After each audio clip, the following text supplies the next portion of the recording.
But back in Britain, we've had this dreadful scandal involving people who are not rich and famous.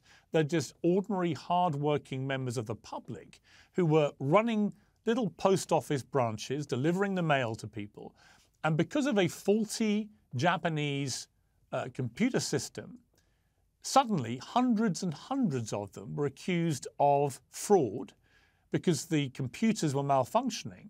And they were, in many cases, put in prison. They were all given criminal convictions. Many suffered appalling mental health. Many lost everything they had. 4 of them committed suicide. An absolutely appalling scandal. And yet here we are 20 years later with it still unresolved, no accountability. The woman who ran the post office at the time got honoured for her work, not punished. The senior politician whose job it was to oversee this was so dismissive that he's now being lambasted by the victims, but remains a leader of a major party in Britain. And you've got this Japanese company, Fujitsu, who have seen no reason so far to offer any financial compensation to these poor people. What do you make of that scandal? Well, the first thing I would say is that the rush that we're all engaged in to automate everything means that we can automate our willful blindness and our stupidity. And generally, willful blindness and stupidity are in more plentiful supply than wisdom. And we're in terrible danger of automating tyranny and what? Yeah, well, willful blindness is the best way to put it. You know, all these systems that we're developing are essentially equivalent to the unconscious mind. They're the implicit structures that shape our world. And you see this making itself manifest everywhere.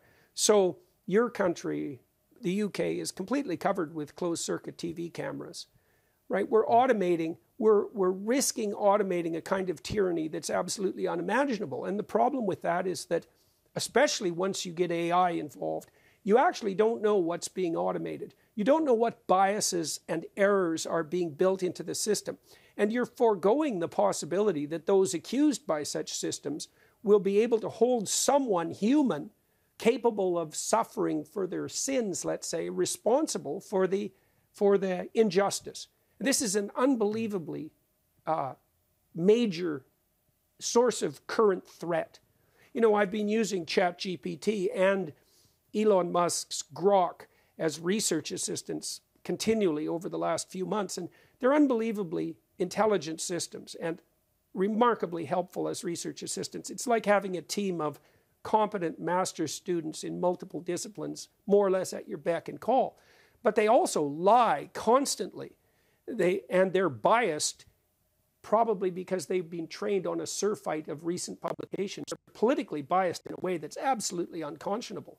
And we genuinely risk automating our proclivity towards slavishness and tyranny.